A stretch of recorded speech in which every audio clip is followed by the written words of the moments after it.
Halo guys, nama gue Thomas dan hari ini gue akan share ke kalian pengalaman gue kerja di The Big Four di Amerika.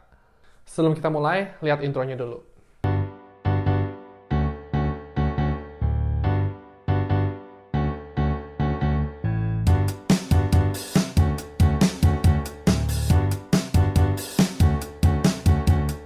Oke, jadi gue pernah kerja di salah satu Big Four accounting firm di Amerika selama kurang lebih 3 tahun. Dan di tahun 2020 kemarin, gue sempat di PHK 5% dari the whole nation. Jadi ada ribuan orang yang kena PHK dan gue salah satunya. Dan gue sekarang kerja di Big Four yang satu lagi di Kanada.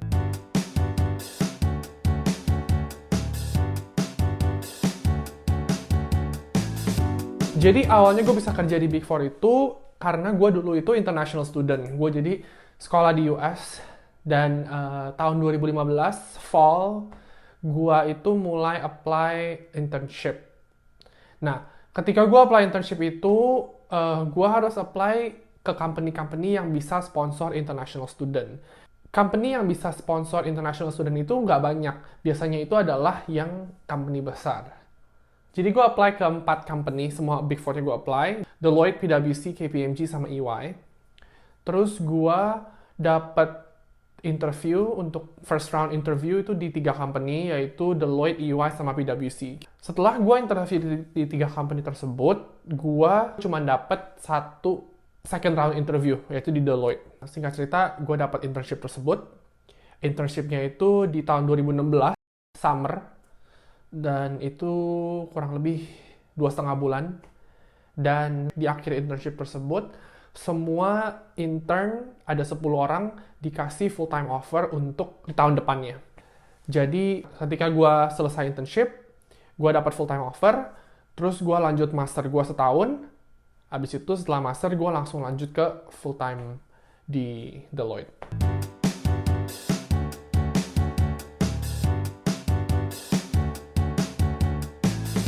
Pas di interview itu, jadi interview pertama itu gue di kampus, oke?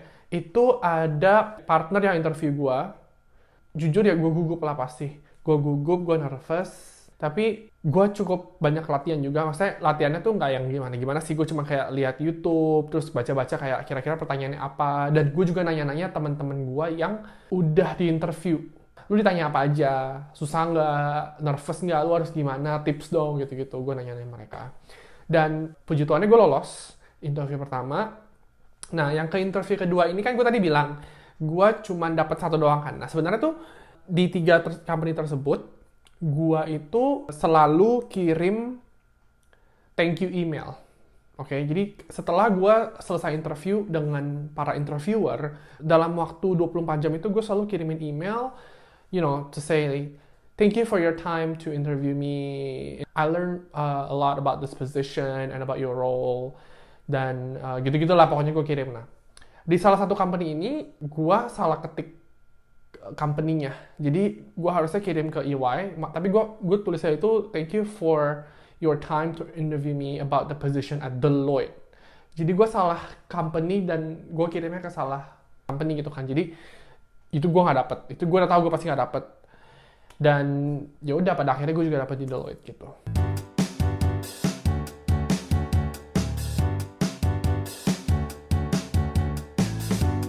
Oke, jadi pas interview itu gue ditanya pertanyaan yang behavioral questions.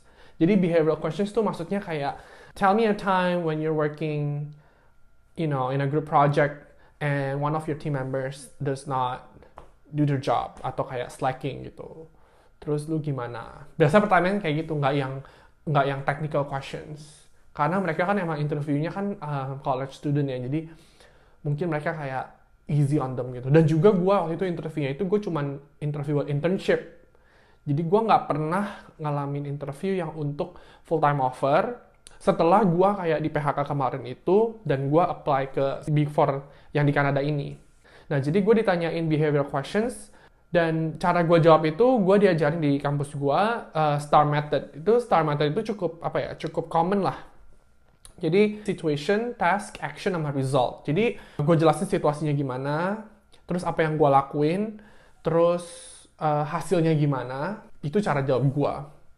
Nah, salah satu pertanyaan yang paling sering banget ditanya juga adalah tell me about yourself. Itu menurut gue sangat sering banget. Gue sampai praktis, sampai gue kayak udah tau lah gue mau ngapa. Nah, tapi banyak orang juga nggak tahu, nggak yakin gitu loh, harus jawabnya gimana nih, tell me about yourself. Karena kan sangat broad ya, sangat vague. Dan lu tuh bisa ngomong dari A sampai Z.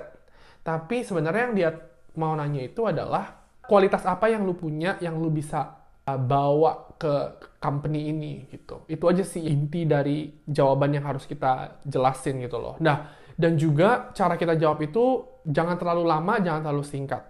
Yang gue pelajari adalah 30 detik sampai 2 menit itu adalah range yang bagus untuk ngasih jawaban kita. Jadi kalau tell me about yourself, gue pasti kasih tahu gue itu at that time I was a junior, I think, college student. Terus gue kasih tahu ke mereka, waktu itu gue jadi presiden di salah satu organisasi. Nah, gue jelasin hal-hal yang bisa membawa gue untuk menjadi kandidat yang terbaik untuk perusahaan ini, gitu loh. Kalau di tes kayak written test gitu sih nggak ada written test. Again, karena kan itu cuman college student ya. Gue nggak tahu di Indo gimana, cuman kayak di sini college student, terus gue apply cuma buat internship. Nah, cuman interviewnya 2 kali. Terus interview kedua, gue itu sama 2 orang, tapi di waktu yang berbeda. Jadi setengah jam sama manajer A, terus setengah jam lagi sama manajer B. Itu back to back, jadi setengah jam langsung selesai, pindah ke ruangan ke manajer yang berikutnya. Gitu.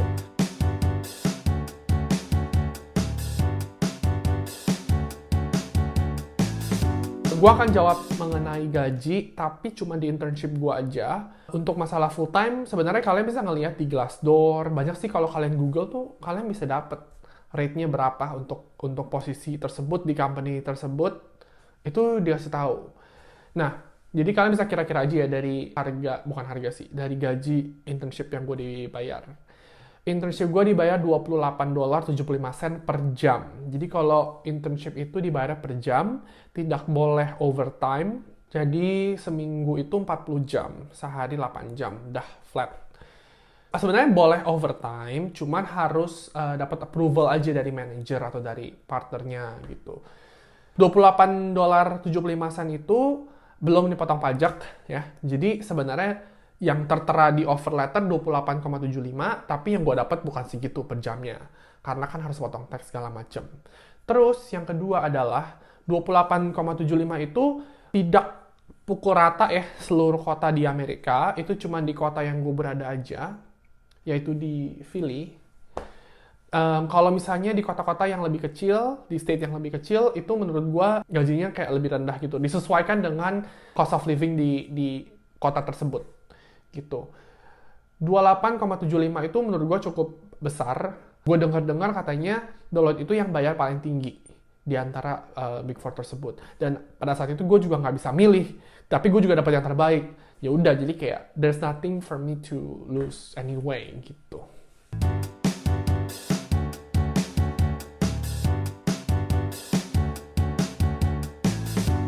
Oke, jadi gue di Big Four ini gue di bagian tax, oke? Kenapa gue pilih bagian tax? Jadi pertamanya itu gue antara audit sama tax, oke? Kalau consulting advisor itu agak kurang masuk dengan major gue accounting karena kalau accounting itu jurusannya langsung kerjanya tax atau audit. Consulting itu lebih kayak misalnya lu engineering atau lu chemistry, biology kayak gitu-gitu, lu bakal dipakai di consulting karena mereka butuh orang-orang yang punya expertise di bagian-bagian tersebut. Karena kan mungkin klien-klien mereka misalnya rumah sakit. Jadi mereka butuh expertise yang benar-benar sekolahnya itu biology. Nah, sedangkan kalau accounting itu most of the time, 99% itu orang selalu ke tax sama audit pertamanya. Cuma setelah kalian masuk, kalau misalnya kalian mau pindah ke advisory, kalian mau pindah ke consulting, itu terserah kalian, bisa-bisa aja. Oke? Dan kenapa gue pilih tax balik lagi? Jujur, gue international student. Dan gue itu susah dong untuk gue kerjaan di Amerika. Karena gue harus kerja di company yang bisa sponsorin gue. Dan company yang bisa sponsor gue itu cuma Big Four. Jadi sangat terbatas banget poolnya gue ini untuk gue memilih tuh nggak ada, cuma segini doang. Jadi gue mikir, gue sih nggak pentingin tax atau audit atau apa, yang penting gue masuk aja. Karena once you're in, lu kalau mau pindah-pindah gampang. Jadi awalnya gue mau audit, tapi banyakan orang lebih prefer audit. Oke, jadi gue pilih tax karena lebih jarang orang pilih tax. Itu sebenarnya alasan gue. Cuman ketika gue ditanya interview, gue bilang bahwa kalau tax itu kan lebih problem solving ya. Jadi seru aja gitu loh untuk problem solving. Nah, kalau audit itu lebih kayak lu banyak travel segala macam. Dan ternyata travel audit itu nggak enak. Gue bisa jelasin di satu video lagi sebenarnya mengenai tax dan audit, cuman gue jelasin singkat aja ya. Jadi sebelum gue kerja itu gue mikir audit seru, karena audit itu lu bakal travel a lot. Dan kalau lu travel ya, apalagi lu kerja di company Big Four seperti itu tuh semua ditanggung. Jadi dari transportasi, dari tinggal, dari makan, semuanya ditanggung. Jadi gue mikir enak banget aja jalan-jalan gitu kan. Tapi ternyata setelah gue kerja di company, dan gue tahu bahwa orang-orang audit itu travel, mereka tuh nggak enak banget. Karena, pertama, mereka nggak tahu mereka travelnya kemana. Banyak klien-klien tuh yang actually di kota kecil. Jadi misalnya gue dari Philly itu kan lumayan kota gede ya. Kliennya tuh kayak di kota kecil, kayak 3 jam dari Philly gitu loh. Dan lu harus stay di sana 2 minggu. Karena kan deadline kan, audit deadline fiscal year atau year end itu.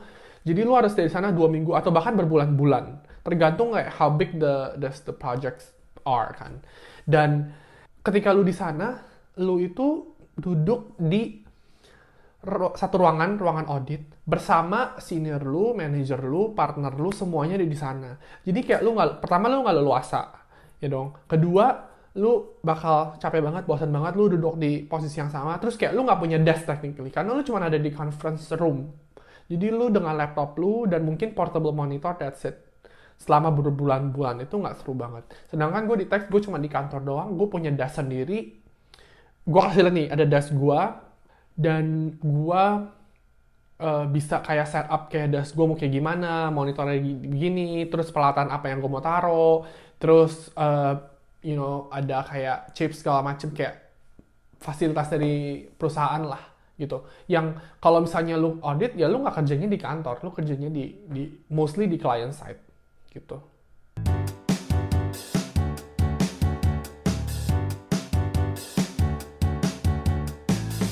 Oke, jadi perks di dalam itu yang pasti kalian dapat laptop ya. Laptop, handphone kalian dapat. Handphone ini kalian akan dapat $250 allowance. Oke, untuk kalian beli handphone, pilih handphone apa aja. Kenapa cuma 250? Karena mereka itu phone plan-nya yang kontrak gitu loh, yang kontrak 2 tahun. Kalau misalnya kalian yang udah pernah tinggal di US, kalian pasti tahu tuh kayak AT&T, Verizon tuh mereka punya kontrak. Jadi kalau kalian kontrak 2 tahun dengan AT&T contoh ya, handphonenya itu langsung harganya itu murah gitu. Jadi gue pilih kontrak sama AT&T. Handphone yang gue pilih itu, gue nggak harus pilih 250. Jadi misalnya handphone yang paling baru itu sekarang apa sih? iPhone 12 kan.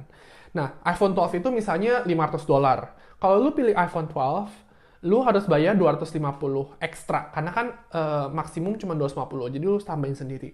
Nah, terus kalau misalnya lu kayak misalnya iPhone XS, itu misalnya $200. Nah, jadi lu masih ada sisa $50 untuk lu beli aksesoris. Jadi seperti itu. Jadi gue sempet dimana gue beli handphone itu cuma $100, terus $150 itu gue beli AirPods. Jadi bisa dibilang lu dapat handphone, lu dapat aksesoris juga.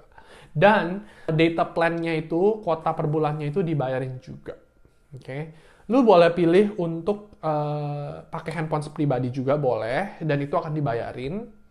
Cuman menurut gua kayak, kalau lu dapat allowance, ya mendingan additional phone sih, gitu aja. Oke, terus perks yang lain adalah lu dapat PTO atau paid time off atau cuti bayar itu selama 25 hari. 25 hari dalam setahun itu menurut gua sangat banyak ya. Apalagi lu kalau compare di Big Four yang lain itu kalah paling banyak itu di Deloitte US, oke?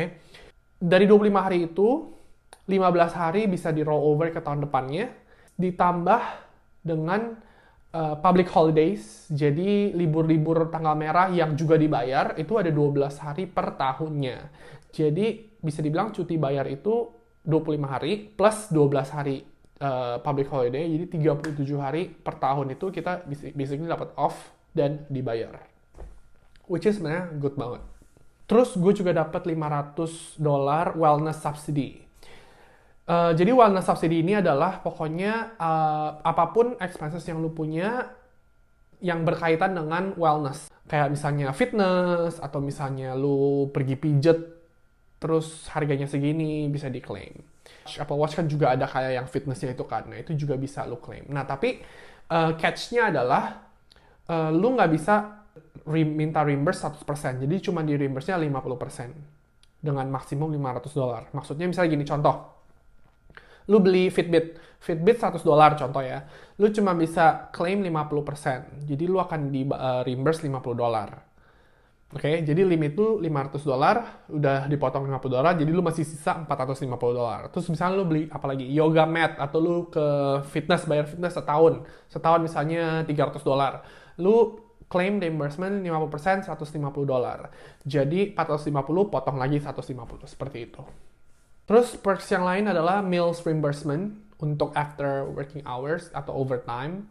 Sebenarnya di sini tuh kita nggak ada overtime ya. Kalau misalnya lu udah full time, itu nggak ada overtime. Karena lu dibayarnya tuh flat salary, that's it. Jadi lu mau kerja 100 jam, 50 jam, 20 jam, pokoknya lu dibayarnya sama.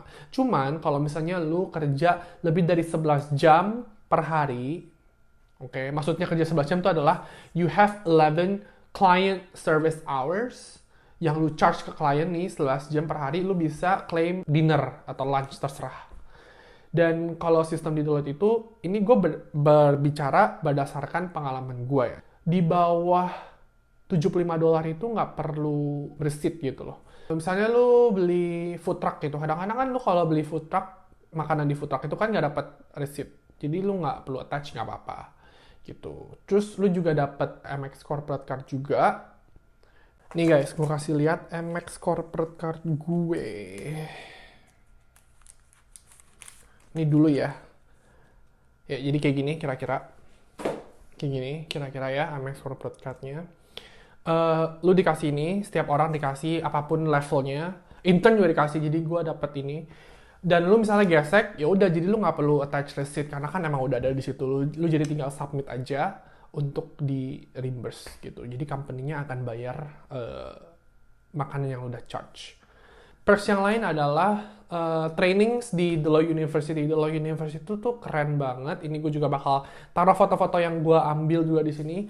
Kenapa keren? Karena fasilitasnya tuh bagus banget. Itu kayak 5-star hotel. Oke, first of all, dan semuanya dibayar. Oke, itu ada di Texas, di dekat Dallas. Jadi lu dari flight dibayarin, terus itu kayak ada ruangannya gitu, hotel gitu, kayak ruangannya bagus banget. Satu kamar per orang gitu, jadi lu nggak share dengan orang lain.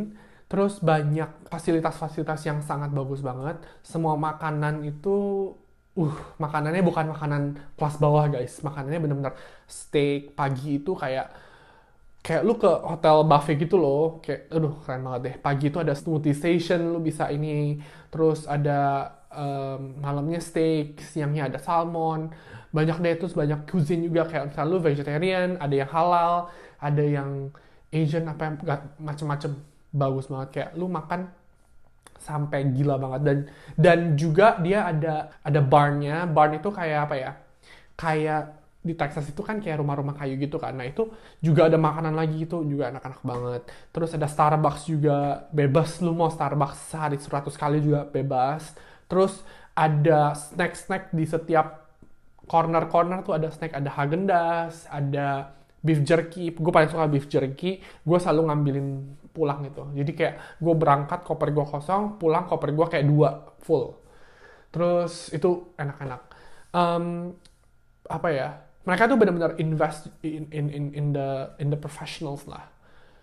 To make sure kayak mereka tuh benar-benar di-train dengan baik dan mendapatkan semua yang mereka perlukan untuk your day-to-day job basically.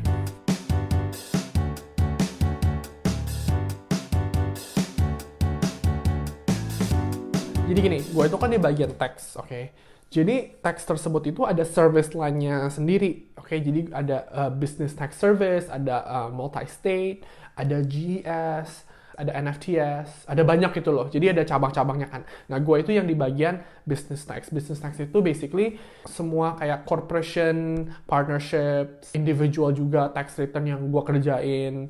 Itu adalah grup atau service line yang paling broad, yang paling besar gitu. Karena mereka lebih, apa ya, lebih nggak specialized, lebih nggak spesifik gitu loh. Kalau misalnya lu bergabung di service line yang multi-state, ya udah kerjaan lu cuma states aja, state returns, controversy, gitu-gitu aja. Atau lu NFTs itu national, kayak misalnya R&D, kayak gitu-gitu. Jadi lu lebih specialized. Nah, sedangkan gue di yang paling broad itu. Dan kenapa gue bisa ada di BTS tersebut? Karena pada saat gue internship itu, gue dikasih pilihan untuk gue mau pilih yang mana. Dan gue pilih yang paling broad.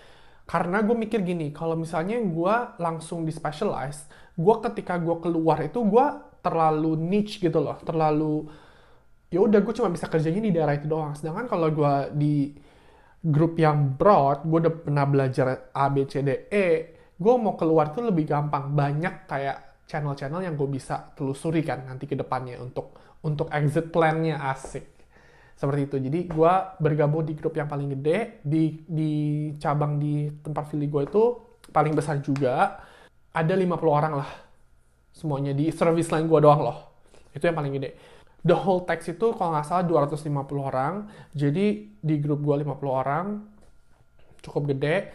Kerjanya itu cukup maksudnya ya capek. Cuman kan maksudnya gimana ya? Lembur ya ada lembur. Cuman kan nggak setiap harinya lah. Maksudnya ada di mana ketika deadline udah mendekati ya lu harus kerja lebih dari 40 jam, misalnya 50, 60, dan actually mereka itu fokusin di 55. Lu harus charge 55 untuk busy season, minimal. Dan banyak orang-orang yang charge sampai 80. Gue sih waktu itu pernah nggak ya? Kayaknya pernah sampai segitu pernah. Gue pernah stay sampai jam setengah 5 pas subuh pernah, terus gue pulang ke rumah jam 10 balik lagi pernah juga. I'm pretty sure teman-teman yang kerja di Big Four Indo, kayaknya sih gue dengar-dengar lebih parah lagi. Jadi ya maksudnya ya kerjanya capek, cuman gue bersyukur aja.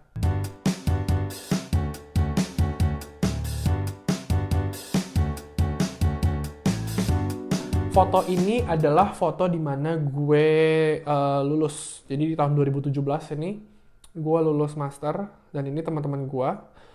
Ada beberapa di kelas gue, di kelas master gue ya, yang juga kerja di Deloitte juga ada, bareng gue ada. Gue kuliah di Temple University di Philadelphia juga. Kalau kalian juga mau nanya-nanya tentang kuliah gue gimana, bayarnya berapa, susah atau enggak, juga feel free nanya. Mungkin gue juga akan bikin video mengenai kuliah gue di lain waktu, oke? Oke, terus ini adalah Deloitte University yang tadi gue bilang. Jadi ini gue sedikit foto-foto aja. Oke, ini the market ini adalah ruangan di mana kayak makanannya itu gede banget pokoknya. Makanan dari pagi, siang, malam itu keren banget. Terus ini Starbucks juga yang gue kasih lihat ke kalian. Yang gue cerita ke kalian, kalau misalnya lu mau Starbucks dari pagi sampai malam itu bebas, gratis, nggak bayar. Lu tinggal order aja lu mau apa. Oke. Nah, terus ini ballroom-nya di mana kayak trainingnya ada, terus ada kelas-kelasnya juga. Cuman ini ballroom yang untuk kayak misalnya lagi awal training, semuanya ngumpul dulu di situ segala macam. Terus ini juga di dalamnya nih kayak begini. Oh, ini waktu itu tim gue kita lagi tugas untuk, bukan tugas ya, kayak lagi ada games kalau nggak salah untuk kita, gue lupa exactly, cuman kayak kita harus make a song, dan kita ya udah terus harus di-record. Make a song terus di-record tentang mengenai something lah, terus kayak yaudah ini kayak fotonya. Oke, ini luarnya seperti ini. Jadi ada lake, itu semua tuh dari ujung sampai ujung itu half a mile.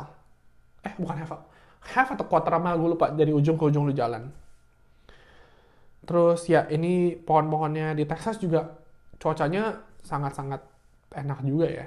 Terus ada DFIT ini fitness basically, gede banget dari ujung sampai ujung. Ada kelas juga untuk yoga, untuk HIIT segala macam. Ini juga ruangan di mana itu Starbucks-nya di situ tuh. Kalian juga bisa order, terus kalian ini orang-orang kayak mingle, duduk-duduk gitu. Oke, ini gue foto di depan sign-nya, jadi di gerbangnya jauh banget itu dari sebelum masuk lah pokoknya. Ada gerbang, gue foto di situ. Terus ini di kantor gue di Philly, ini sebelum direnov ya. Jadi sebelum direnov, mereka kayak ada treadmill untuk kayak kerja gitu kalau misalnya mau sambil jalan.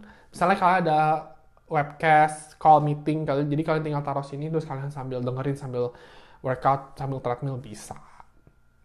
Terus ini Deloitte itu ngadain Chinese New Year di kantor, itu sama teman-teman gue yang Asia, colleagues gue. Ini Deloitte juga ngadain acara ketika, jadi gini, jadi kayak kerja gitu kayak di kampus juga. Jadi di Deloitte itu banyak organization juga. Nah, gue juga berpartisipasi di yang Asian business organization-nya juga, dan kita ini ngadain event untuk kita kayak cobain cuisine gitu loh yang ada di Philadelphia. Terus ini tim gue ini kita outing lah, tim outing kita ke Topgolf, seru banget. Ya itu tim gue, nggak semuanya datang, cuman ya yang mau datang. Terus ini waktu itu gue ke New York, jadi gue jalan-jalan ke New York, gue naik ke atas, jadi office-nya itu di Rockefeller, jadi gue naik ke atas untuk gue ngambil jelly beans.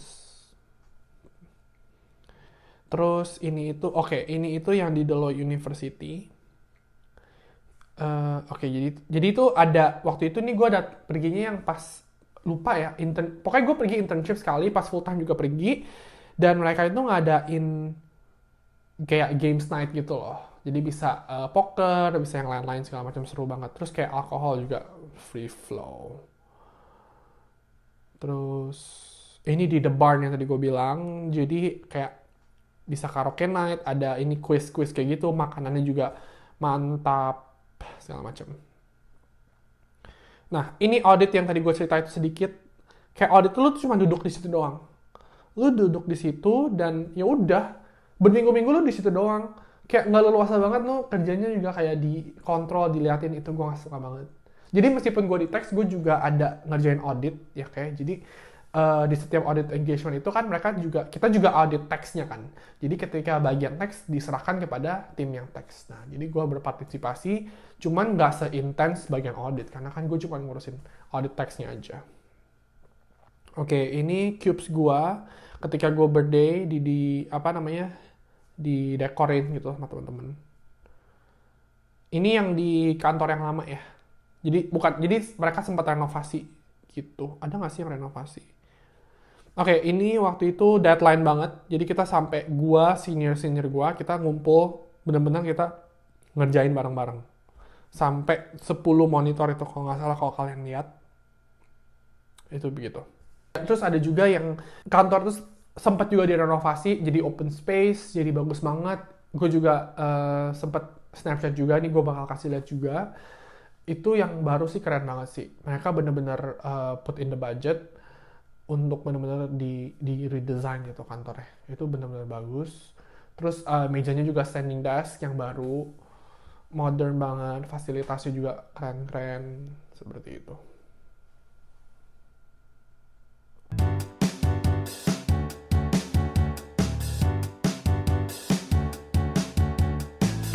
Ya, gue udah gak kerja lagi seperti yang tadi gue bilang di awal. Gue sempat kena PHK gara-gara COVID. Dan gue itu sekarang pindah ke Kanada, dan gue kerja di another Big Four lagi. Dan mungkin kalau misalnya kalian mau dengerin pengalaman gue, gimana gue bisa dapat kerjaan di sini di tengah pandemi, terus pindahannya gimana segala macam, gue juga more than happy to share with you guys. Tapi untuk sekarang, kayaknya ini dulu, cukup panjang soalnya. So, thank you for listening. Semoga bermanfaat buat teman-teman. Dan kalau ada pertanyaan, komen, request, jangan lupa komen aja di bawah. Gue pasti baca, gue pasti bales. And I'll see you next time. Bye guys.